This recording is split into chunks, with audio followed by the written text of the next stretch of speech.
বন্ধুরা, সুভাষপুর গ্রামে সুনিতা নামের একটি মেয়ে বাস করত।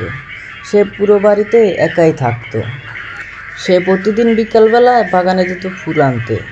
তো একদিন ফুল আনতে সে যখন বাগানে যায়, পথের মাঝখানে একটি ডাইনি এসে হাজির হয়।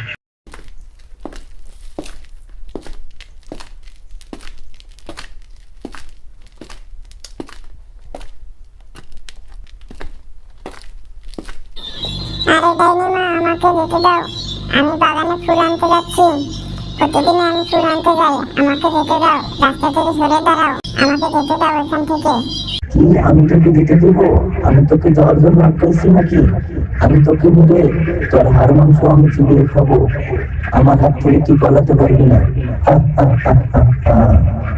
ভুলেও আমার হাত থেকে পালাতে চাস না। আরে ডাইনি, আমাকে মেরো না। আমাকে যেতে দাও প্লিজ। আমাকে মেরো না। আমি বাড়ি চলে যাব। তোমার সামনে আর আসবো না। আমাকে যেতে দাও। আমি তোমার সামনে আর কোনোদিনও আসবো না। প্লিজ আমাকে যেতে দাও। আমার হাত থেকে তুই কোথাও যেতে পারবি না। অনেকদিন পর মানুষ পেয়েছি, তাজা তাজা মাংস খাবো, রক্ত খাবো আমি। আমার হাত থেকে তুই কোথাও যেতে পারবি না। বাঁচাও, বাঁচাও। ডাইনি আমাকে মেরে ফেললো। কেউ বাঁচাও, বাঁচাও। এই যারা যারা বলছি, কোথায় যাস? পালায় যাবি কোথায়? তারা আমি তোর পিছু পিছিয়ে যাবো। উফ, মনে হচ্ছে ডাইনিটা আমাকে মেরে ছাড়বে। কি যে করি?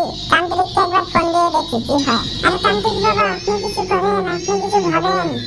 না হলে তো সবাইকে মেরে ফেলবে। আরে তুই চিন্তা করিস না, আমি সব দেখে নেবো ওই ডাইনিকে। একবার আমাকে এই মন্ত্রটা পড়তে দে, তুই চুপচাপ বসে থাক এখানে। এই কথা বলে তান্ত্রিক মন্ত্র পড়তে শুরু করে দেয়।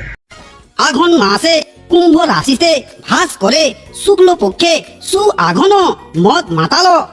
অমনি সেখানে ডাইনি হাজির হয়। তখন তান্ত্রিক ডাইনিকে বলে, আরে ডাইনি, তুই এই গ্রাম ছেড়ে চলে যা, আর না হলে তোকে মেরে ফেলবো। আরে তান্ত্রিক, তুই তো আমাকে মারতে পারবি না। আমার শক্তি সম্পর্কে তোর কোনো ধারণাই নাই, বুঝছিস? কি?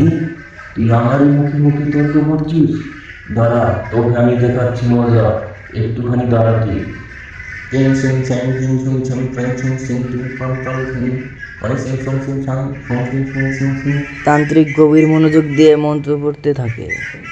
তারপর কিছুক্ষণের মধ্যে ডাইনিটা সেখানে মারা যায়। সেই ডাইনিটা মারা যাওয়ার পর সুভাষপুর গ্রামে আর কখনো ডাইনি আসেনি। সেখানকার মানুষ অনেক সুখেই সেখানে বাস করতেছিল। তো এই বলেই আমাদের গল্প শেষ করে দিলাম। ভালো থাকবেন।